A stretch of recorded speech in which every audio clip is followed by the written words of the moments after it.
The Jacksonville Jaguars are traveling on the road this week, coming to Detroit to take on the NFC's number one conference.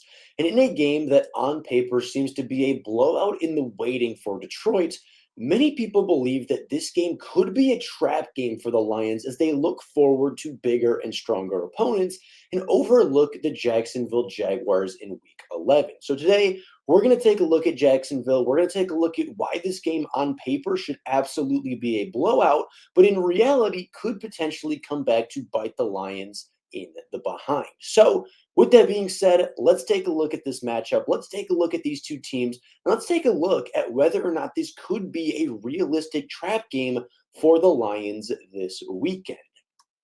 Now, starting off with the records, the Detroit Lions are 8-1. They are the number one seed in the NFC Conference, coming off a massive win in Houston on Sunday Night Football in prime time just a week ago. If they were to win this matchup versus Jacksonville, they would be 9-1 for the first time in franchise history, something that they, of course, have never been able to do before. Jacksonville, on the other hand, is maybe the exact opposite. They sit at 2-8.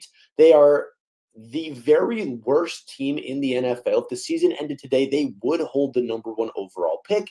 And their last win came nearly a month ago against the New England Patriots, who are also a very sub 500 team. They have not beaten a team with a winning record. Their other victory coming against the division rival Indianapolis Colts, all the way back, I believe, in week 3 or 4 of the NFL season. They have not beaten a quality opponent yet. And as of right now, they do sit as the number one overall pick in this upcoming 2025 NFL draft. Now, comparing the offenses to the defenses, the Detroit Lions have a very strong offense with the 19th overall ranked passing attack, the 7th ranked rushing attack, and being the second highest scoring offense in the NFL. The Jaguars will have their hands full, and they don't necessarily have the statistics to make you believe that they could back that up, right? The 30th ranked passing defense, the 21st ranked rushing defense, and they rank as the 27th scoring defense across the league. So, while the Detroit Lions can run the ball very efficiently and put up points at will, averaging over 31 points per game on the season, the Jacksonville Jaguars are one of the worst statistical defenses in football, and they're going to be having to deal with a lot, right? With Jahmyr Gibbs, David Montgomery, Jameson Williams, Amon-Ra St. Brown, all of these different playmakers, Jacksonville's going to have to account for it. I'm not sure that they have the personnel to do so. On the flip side, the Jacksonville Jaguars offense really isn't that impressive, ranking 21st as a scoring offense, 25th as a rushing attack, and 23rd as a passing offense. They don't rank very highly or particularly well at any offensive statistic that matters, while the Detroit Lions are quite good. As the 8th overall scoring defense, the 6th ranked rushing defense, and the 28th passing defense. However, despite giving up quite a few yards, they are ranked second in the NFL in passing touchdowns allowed. So while they do lead a lot of games, which leads a lot of teams to throwing the ball on them, they do allow a lot of yards, but they do not allow very many first downs, and that leads them to having very wide margins of victory, and of course helps the Detroit Lions win a lot of their football games, placing them at 8-0 on the season. Now, although it doesn't necessarily have anything to do with this game, I do think it's interesting to go back to the previous matchup, going all the way back to December 4th of 2022, nearly 2 entire years ago, where both teams came into this game at 4-7, and the Detroit Lions left with a victory. A 42-14 thrashing by the Detroit Lions that saw Jared Goff pass for 340 yards, saw Amon-Ra St. Brown have 114 receiving yards and 2 touchdowns through the air in a game where the Lions dominated time of possession, won the turnover battle, and had nearly double the amount of yards that Jacksonville had through the game. That was the game that many people expect the Lions to have this weekend, right? A 40-14 blowout victory where Jared Goff pads his stats, where Amon-Ra St. Brown has a great game, where the rushing attack's going to look really good, and it's just going to be a game to tune things up, to get things right from Houston, and to move on to the Indianapolis Colts, and then into a back half of the season where you play 4 divisional games, as well as the Buffalo Bills and the San Francisco 49ers. A lot of people think that with that upcoming slate, the Detroit Lions could potentially overlook Jacksonville. Now, it's not just statistically where the Lions are better. It's not just their previous meeting, and it's not just record wise where the Detroit Lions have the advantage. When you take a look at the injury report, the Lions have quite the sizable advantage there as well, as Sam Laporta is the only player on the Lions roster not to have practiced this week. Every other player from the roster has at least been limited. The other two limited players have been Carlton Davis, who's been limited with a hand injury, and Ifeatu Malafanu, who has been limited with the injury that has kept him out and kept him on injury reserve for a majority of the season. Other than that, though, the team is relatively healthy, and we'll talk about some of the players coming back from injury this weekend. But before we get to that, let's take a look at the Jacksonville Jaguars injuries, as Tank Bigsby, arguably their best running back, has not practiced this week. Trevor Lawrence, their starting quarterback, has not practiced this week and likely will not play. Brian Thomas Jr., their first-round wide receiver rookie, has been limited in practice. Josh Hines-Allen has been limited. Brandon Sheriff, their best offensive lineman, has been limited in practice, and not just those five, but 7 other players on their roster, starting caliber players, are limited in practice. They are extremely banged up going into this game, and I do think that health is going to play a major factor in this contest.